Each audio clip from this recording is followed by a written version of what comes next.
글 읽고 책 보고 그림 보는 화가 경영학자 채널입니다. 환영합니다. 오늘은 인생 제2막을 준비하는 그대에게 두 번째 시간입니다. 우리 모두 살아가야 할, 그리고 살아가고 있는 인생 제2막의 의미를 생각하고 또 어떻게 하면 성공적인 인생 제2막을 살아갈 것인가 라는 데 대한 글입니다.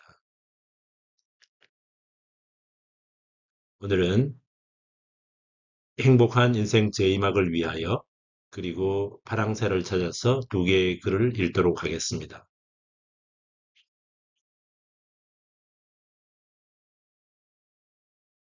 오늘 읽을 첫 번째 글은 행복한 인생 제2막을 위하여.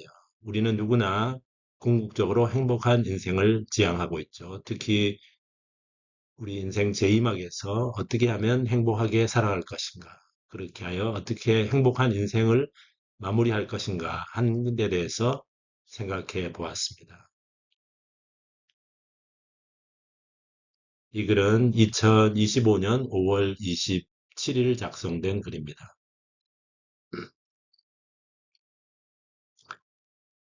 성공이란 말은 좋은 말입니다. 누구나 성공하기 위해서 노력합니다.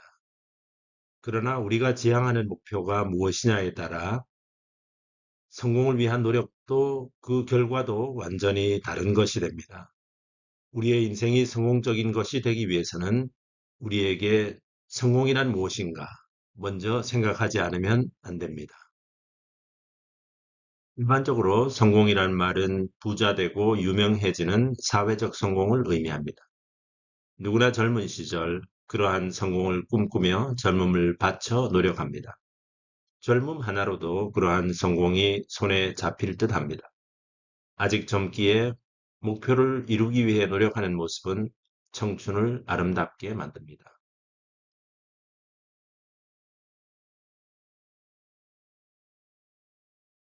그러나 그러한 성공은 다가서면 멀어지는 표적과도 같습니다.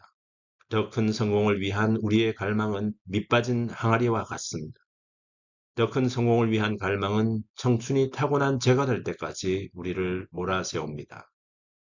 내가 이룬 작은 꿈에 만족하고 감사할 때까지 우리의 성공은 성공이 아닙니다. 우리는 성공한 사람들의 불행을 목격합니다. 성공한 사람들의 화려한 무대 뒤에 놓인 비극이 엿보이곤 합니다. 성공한 사람이 진정 행복하다고 하더라도 그 행복은 성공에서 오는 것이 아닐 것입니다. 어쩌면 우리가 추구하는 사회적 성공은 감내해야 할 불행의 대가로 주어지는 것일지도 모르겠습니다.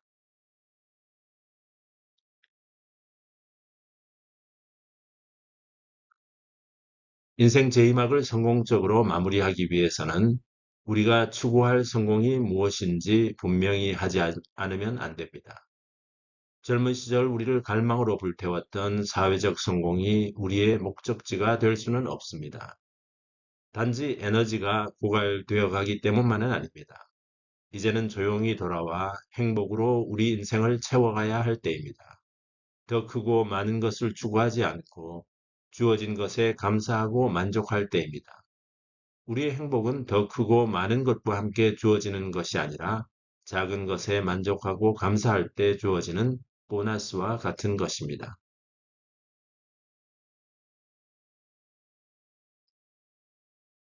오늘 소개하는 책의 제목은 해피니스, 행복론입니다. 저자는 갓 사드, 미국의 어느 한 대학의 마케팅 교수라고 합니다. 마케팅과는 전혀 관련 없는 책이기는 합니다. 부제로서 Eight Secrets for Leading the Good Life, 행복한 인생, 좋은 인생을 살기 위한 8가지의 비밀이라고 하는데 과연 비밀일까요? 이 책은 고대 그리스 시대로부터 이어오는 행복론의 현대판입니다. 고대나 현대나 행복의 열쇠가 다르지는 않습니다. 그때나 지금이나 자신의 행복의 열쇠는 자신의 손에 쥐어져 있습니다. 우리의 행복 여부는 그 열쇠로 행복의 문을 여느냐 마느냐에 달려 있습니다.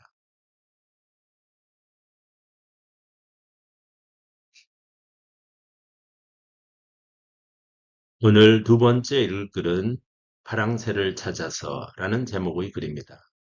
우리가 흔히 행복을 파랑새로 비유하죠.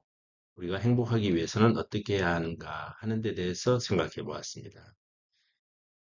이 글은 2025년 5월 29일 작성되었습니다.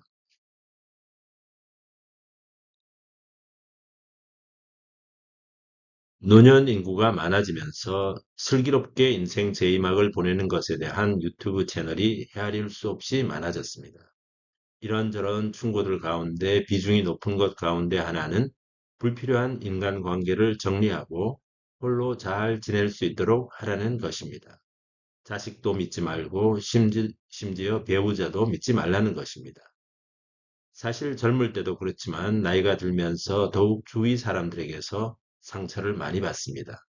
대인관계가 많으면 더 많은 상처를 받을 수밖에 없습니다. 그러니 상처 주는 말을 시도 때도 없이 해대는 사람과는 빨리 관계를 끊어야 합니다. 그리고 꼭 필요하지 않은 대인관계는 줄여 나가야 합니다.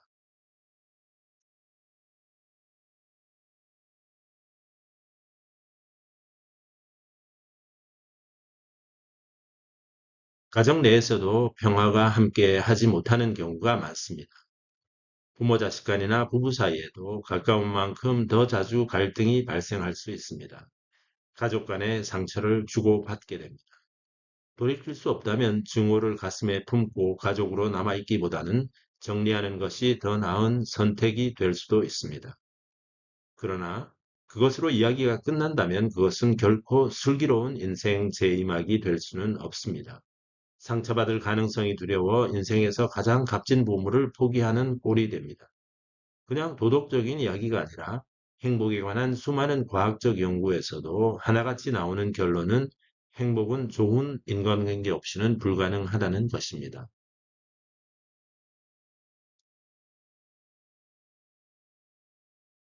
인간은 관계 속에서만 존재할 수 있습니다. 관계가 없는 인간은 존재하지 않거나 인간이 아닙니다. 상처를 주고받는 나쁜 관계도 있지만 관계 속에서만 인간은 행복할 수 있습니다. 그것은 인간 본성의 뿌리입니다. 함께 나눌 수 있는 사람이 없다면 행복도 즐거움도 있을 수 없습니다. 결코 행복한 인생 제2막이 될 수는 없습니다. 인생 제2막은 나쁜 관계를 끊는 것도 물론 필요하지만 사랑과 신뢰로 연결된 관계를 만들어 나가야 할 때입니다. 그것만이 내가 행복할 수 있는 길입니다. 복잡한 인간관계의 가지를 쳐내고 건강한 관계의 가지를 만들어야 합니다. 행복의 파랑새는 내가 만드는 것입니다. 그 출발점은 가정입니다. 가족 간의 관계는 주고받는 관계가 아니라 주고 또 주어도 기쁠 수 있는 관계입니다. 사랑은 받는 것이 아니라 주는 것이기에 가족 구성원의 관계야말로 아름다운 사랑의 관계가 될 수 있습니다.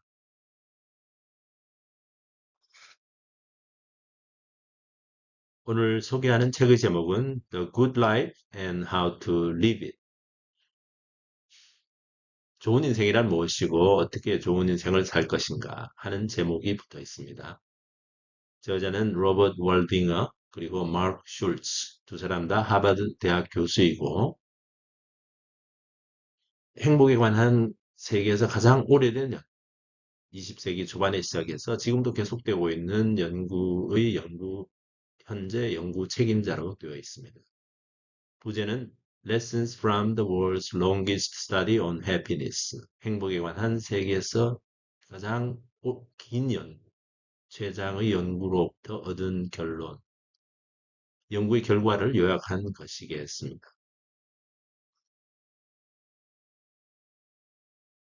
너무나 당연한 결과로서 사회적 성공 여부와는 관계없이 좋은 인간관계를 가진 사람이야말로 행복하게 생을 마무리하고 그 자식과 후손들도 행복하게 살아간다는 것을 이야기하고 있습니다. 오늘은 여기까지입니다. 끝까지 들어주셔서 감사합니다. 구독과 좋아요는 우리 채널 발전의 밑거름이 될 것입니다. 감사합니다.